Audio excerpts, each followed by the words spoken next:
Hello नमस्कार friend. आज हम पढ़ने वाले हैं जो हमने कल पढ़ा था। क्या पढ़ा था? संख्या पद्धति या नंबर सिस्टम। संख्या पद्धति या नंबर सिस्टम एक बहुत ही महत्वपूर्ण पार्ट है और आज उसका पार्ट 2 है। कल अपने 5 क्वेश्चन कर लिए थे और छठा क्वेश्चन आज हम स्टार्ट करने वाले हैं। क्वेश्चन नंबर 6 आज स्टार्ट करने वाले हैं। छठा, ज़्यादा टाइम वेस्ट ना करते हुए हम आगे चलते हैं और देखते हैं कि क्वेश्चन कैसे होते हैं, है ना।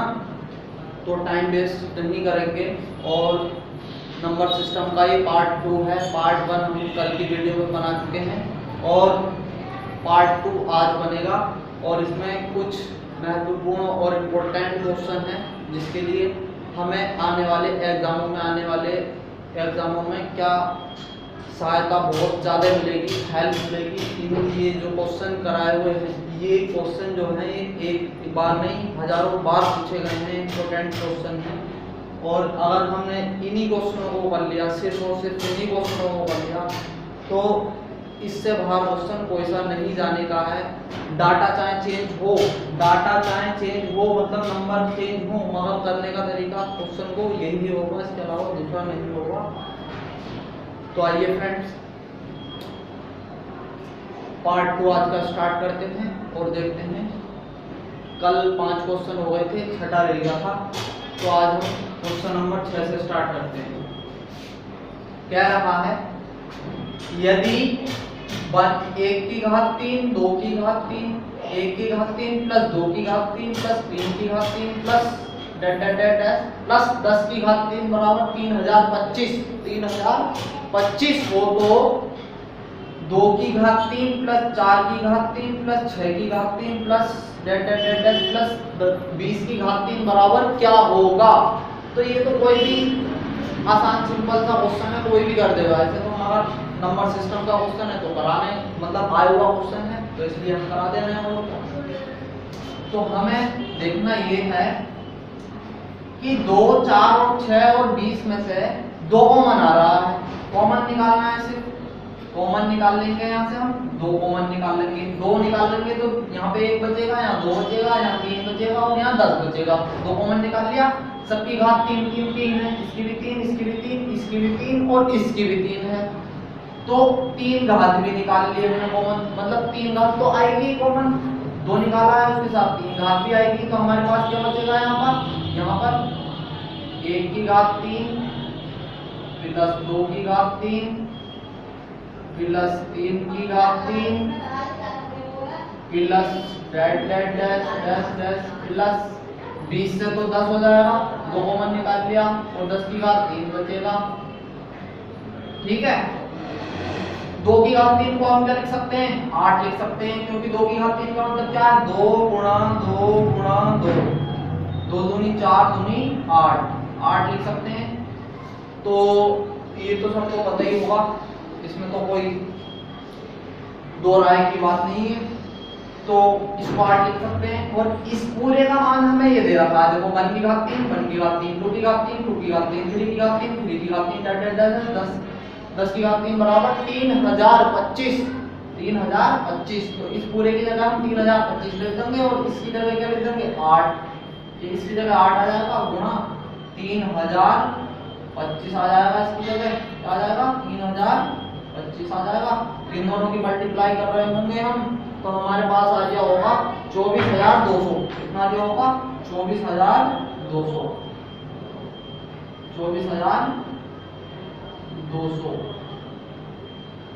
ये हमारा आंसर हो गया। सिर्फ करना क्या था? इसमें से 2 कॉमन निकालना था। 2 कॉमन निकाल के रहे, वो 2 कॉमन निकालने के बाद हमारी ये वाली लाइन आ जाएगी। इसकी जगह हमने ये रख दिया, क्योंकि ये बराबर ये दे रखा था, तो इसकी जगह हमने ये रख दिया और इसको हम 8 लिख सकते हैं। तो 8 की मल्टीप्लाई इससे करिए, आंसर आ गया। सिंपल सी बात है, ये तो कोई भी कर लेगा। मगर हम आसान क्वेश्चनों पे ही चलते हैं और आसानी क्वेश्चन पूछे जाते हैं पेपर में। कभी भी डिफिकल्ट क्वेश्चन नहीं पूछे जाते हैं, क्योंकि एक क्वेश्चन को करने में ज़्यादा से ज़्यादा 30 सेकंड का समय लगना चाहिए और इससे ज़्यादा नहीं लगना चाहिए। ठीक है। तो चलिए फ्रेंड्स, ये समझ में आ गया होगा क्वेश्चन। हम आगे चलते हैं। 7वें क्वेश्चन की ओर।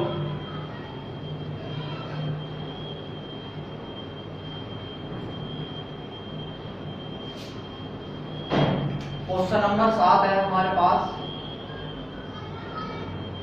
क्वेश्चन नंबर 7 है हमारे पास। एक आदमी के पास 1 रुपए के नोट, 5 रुपए के नोट। क्वेश्चन है हमारे पास, एक आदमी के पास 1 रुपए के नोट, 5 रुपए के नोट तथा 10 रुपए के नोटों का मूल्य 480 रुपए है।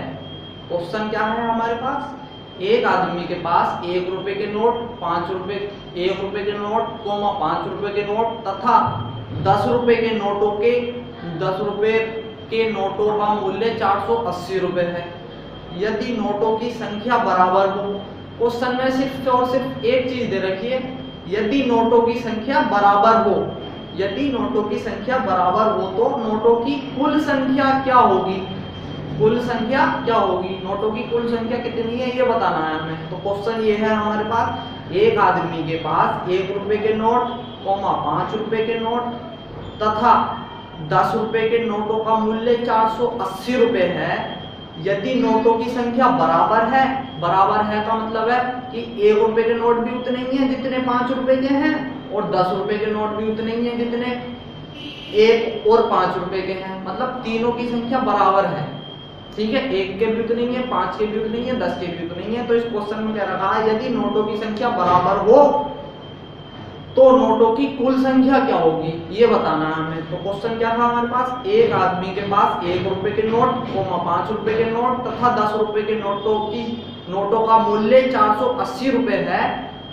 यदि नोटों की संख्या बराबर हो तो नोटों की कुल संख्या क्या होगी ये हमें बताना है। तो देखो फ्रेंड्स, हम मान लेते हैं हमारे पास 1 रुपए के नोट को हमने x मान लिया, 1 रुपए के नोट को हमने x मान लिया, क्योंकि 1 रुपए का नोट है तो हमने 1x माना है यहाँ पे। ठीक है, और फिर हमें क्या रखा है, क्या क्या रखा है, 5 रुपए के नोट, 5 रुपए के नोट को हमने 5x मान लिया। फिर क्या रखा है हमने 10 रुपए के नोट, 10 रुपए के नोटों को हमने 10x मान लिया, का मूल्य कितना दे रखा है, 480 रुपए दे रखा है। कितना दे रखा है, 480 रुपए दे रखा है। कितना दे रखा है, 480 रुपए। तो बिल्कुल सिंपल सी बात है, 1 रुपए के नोट, 5 रुपए के नोट, 10 रुपए के नोटों का मूल्य कितना दे रखा है, 480 रुपए दे रखा है। तो हमने 1x लिखा, 5x लिखा, 10x लिखा और बराबर में 480 लिख दिया। सिंपल सी बात है। अब हम इनको जोड़ लेंगे, 10x और 5x कितने हो गए, 15x, 15 और 1x 16x, तो 16x इधर आ जाएंगे और 480 इधर आ जाएंगे। 480 तो इधर ही लिखा रहेगा वैसे, इसमें कोई सी। अब हम 16 से 48 को काटेंगे, 16 तिया 48, तो x का मान कितना आ जाएगा, x बराबर 30 आ जाएगा। 0 ऐसे निकाल लेंगे और 16 एकदम 16 दूनी 32, 16 तिया 48, तो ये 3 बार कट जाएगा 16 से, तो 3 बार कट गया और 0 ऐसे उतार लिया हमने। तो x का मान कितना आ गया हमारे पास, 30 आ गया। x का मान कितना आ गया, 30 आ गया। मतलब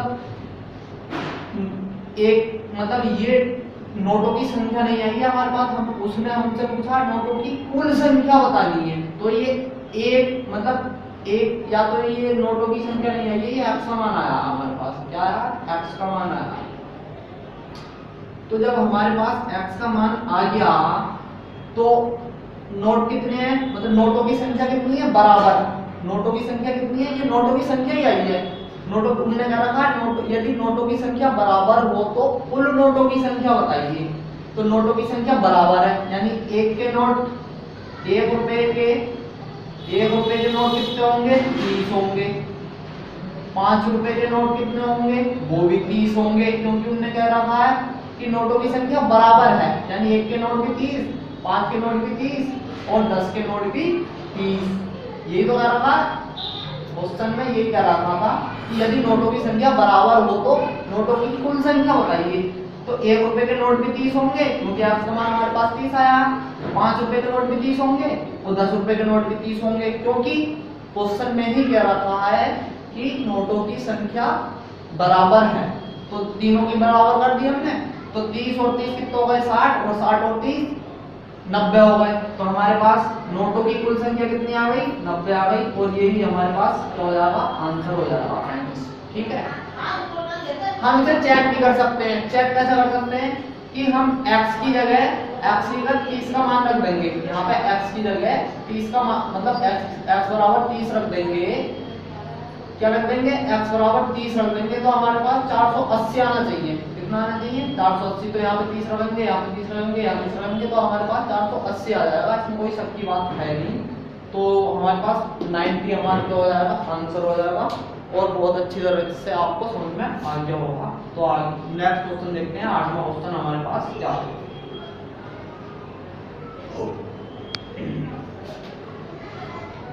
ये क्वेश्चन नंबर हमारे पास 8, क्वेश्चन नंबर 8, क्वेश्चन नंबर 8 दे रखा है फ्रेंड्स, ज्यादा मुश्किल तो है नहीं, ये तो बहुत आसान क्वेश्चन था।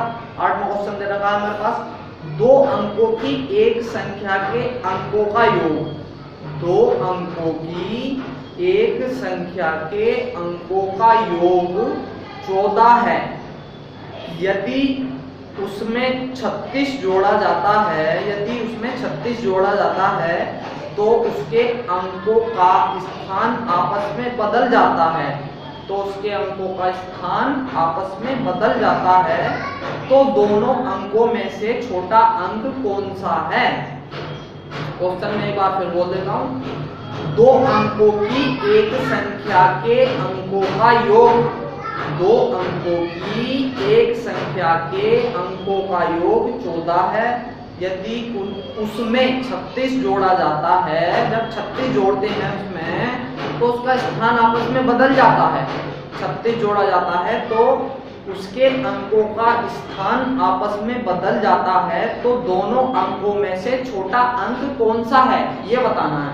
क्वेश्चन क्या है हमारे पास, 2 अंकों की एक संख्या के अंकों का योग 14 है, यदि उसमें 36 जोड़ा जाता है तो उसके अंकों का स्थान आपस में बदल जाता है, तो दोनों अंकों में से छोटा अंक कौन सा है। तो ये क्वेश्चन इतनी बार आया हुआ है कि मैं आपको बता नहीं सकता। देखो इसके 4 ऑप्शन दिए हुए हैं, वो 4 ही ऑप्शन हर समय दिए जाते हैं वनडे एग्जाम में, ये आपको अच्छी तरह से पता होगा।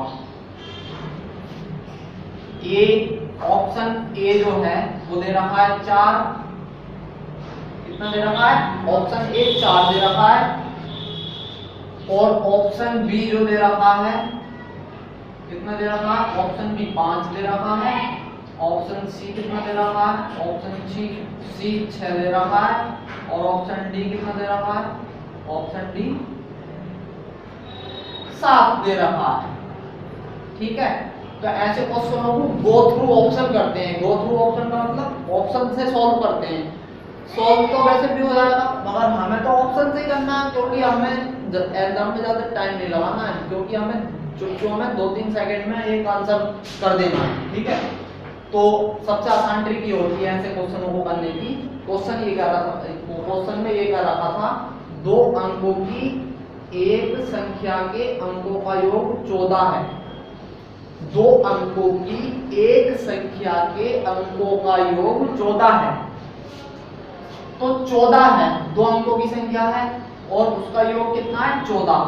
तो पहला ऑप्शन देखते हैं कि 9 में को अगर हम 4 जोड़ते हैं, 9 में को हम 4 जोड़ते हैं, क्योंकि पहला ऑप्शन हमारे पास क्या है 4, तो हम 9 में को 4 जोड़ेंगे तो कितना आ गया हमारे पास 9 और 4 13,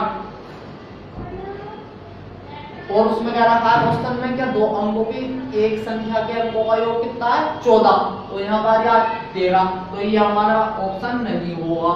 एक तो अब बचे 3, अब 3 को देख लेते हैं। 9 में वो 5 जोड़ेंगे, 9 में वो 5 जोड़ेंगे, 9 में वो 5 जोड़ेंगे, 9 और 5 14 हो गया, 9 और 5 14 हो गया। और क्वेश्चन में भी यही कह रखा है कि 2 अंकों की एक संख्या के अंकों का योग 14 है, तो इसमें 14 हो गया है, तो हमारे पास बी हो सकता है ना। और आगे भी अगर सेटिस्फाई कर जाता है तो ये हमारा आंसर बी होगा। ठीक है, तो 13 तो होगा नहीं, क्योंकि अब क्या रखा था कि दो अंकों की एक संख्या के अंकों का योग 14 है। दो अंक हो गए, पहला अंक 9 और दूसरा अंक 5, तो 9 और 5 ये तो 95 है।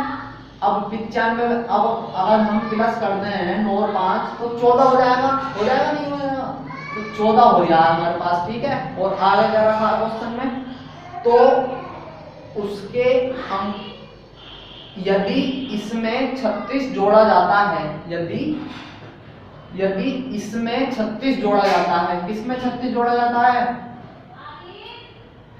किसमें जोड़ा जाता है 36, इसमें, यदि इसमें 36 जोड़ा जाता है, यदि इसमें क्या जोड़ा जाता है, 36 जोड़ा जाता है, हमारा दूसरा ऑप्शन क्या था,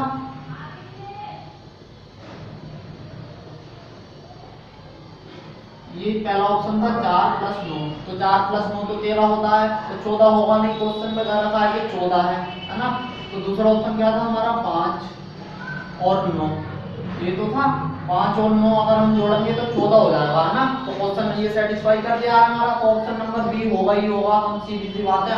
और आगे जो कह रखा है कि अगर इसमें दो अंकों की एक संख्या में दो, क्वेश्चन ये था दो अंकों की एक संख्या के अंकों का योग 14 है, यानी दो अंकों की संख्या है। अब हम उसको जोड़ेंगे तो उसका योग जो आना चाहिए, उसका जोड़ जो आना चाहिए, उसका जोड़ कितना आना चाहिए, 14 आना चाहिए। तो 14 आ रहा है, सीधी सी बात है। तो जब 14 आ रहा है तो उसमें कह रहा है कि इसमें अगर 36 जोड़ा जाता है, अगर इसमें 36 जोड़ा जाता है तो उसका स्थान आपस में बदल जाता है, यानी इसका स्थान आपस में बदल जाता है। ये 59 जो है इसका स्थान आपस में बदल जाएगा, यानी 9 इधर हो जाएगा, 5 इधर हो जाएगा। तो देखते हैं 9 और 5 15, 15 का 5 हासिल 1, 5 और 3 8 और 1 9, तो स्थान आपस में बदल गया। ये कितना था 59, कितना था ये 59, यानी 9 इधर था, 5 इधर था, तो 5 की जगह 9 हो गया और 9 की जगह 5 हो गया, तो स्थान आपस में बदल गया। तो यही तो क्वेश्चन में बता रखा था कि 36 जोड़ा जाता है तो उसके अंकों का स्थान आपस में बदल जाता है। तो दोनों अंकों में से छोटा अंक कौन सा है, अब ये बताना है इन दोनों अंकों में से छोटा अंक कौन सा है, 9 है या 5 है। तो छोटा कौन सा है इनमें से, 5 ही तो होगा छोटा, तो ये 5 क्या हो जाएगा हमारा आंसर हो जाएगा। तो ये ऑप्शन बी हमारा क्या हो जाएगा, बिल्कुल ठीक हो जाएगा। गो थ्रू ऑप्शन से करना है। और अगर वो पूछता कि इन दोनों में से बड़ा अंक कौन सा है तो 9 होता, अब इन दोनों में से छोटा अंक पूछा है तो 5 है। ठीक है, तो ये हमारा गो थ्रू ऑप्शन से बहुत आसानी से हो जाता है, क्योंकि उसने कह रखा था कि यदि दो अंकों की एक संख्या के अंकों का योग 14 है, दो अंकों की एक संख्या के अंकों का योग 14 है, यानी दो अंकों की संख्या थी ये 4 और 9, 4 और 9 मतलब प्लस हटा देते हैं, वैसे जोड़ लेंगे हम 4 और 9 मतलब 4 और 9, 4 और 9, जब ये दो अंकों की संख्या हो गई, अब 9 में को 4 जोड़ेंगे तो 13 हो गया। क्वेश्चन में कह रखा है कि 14 होना चाहिए, तो हमने 5 में को 9 जोड़ा तो 14 हो गया था, तो हमारा ऑप्शन बी हो गया, बिल्कुल करेक्ट हो गया। और उसमें कह रखा था कि 36 जोड़ेंगे, अब इसमें वो 36 जोड़ा जाता है तो इसका स्थान आपस में बदल जाता है, किसका, इसका 59 का स्थान आपस में बदल जाता है, यानी 59 95 बन जाता है, 5 इधर और 9 आपस में बदल गया स्थान। तो छोटी संख्या कौन सी है, तो छोटी संख्या कौन सी है, 9 और 5 में से 5 ही तो है, बड़ी संख्या पूछता तो 9 होती, तो ये 5 हमारा क्या हो जाएगा, ऑप्शन नंबर बी। और ये यहाँ से क्वेश्चन आते हैं तो डायरेक्टली क्वेश्चन हम ऑप्शन से कर सकते हैं, और दूसरे करने की मेथड दूसरे उससे करने की जरूरत नहीं है। तो ये क्वेश्चन बहुत आसान होते हैं, बस हमें थोड़ा सा देखना होता है कि कैसे करने होते हैं। ठीक है, तो अब हमारे पास क्वेश्चन नंबर 8 हो गए। अब क्वेश्चन नंबर 9 देखते हैं हमारे पास क्या होगा। क्वेश्चन नंबर 9, टाइम बहुत कम है दोस्तों, तो प्रैक्टिस भी ज़्यादा करनी पड़ेगी और बहुत अच्छे से करनी पड़ेगी, ठीक है। तो क्वेश्चन नंबर 9 है हमारे पास, दो धनात्मक पूर्णांक संख्याओं का जोड़, दो धनात्मक पूर्णांक संख्याओं का जोड़ 30 है और उनका अंतर 6 है, उनका गुणनफल क्या होगा।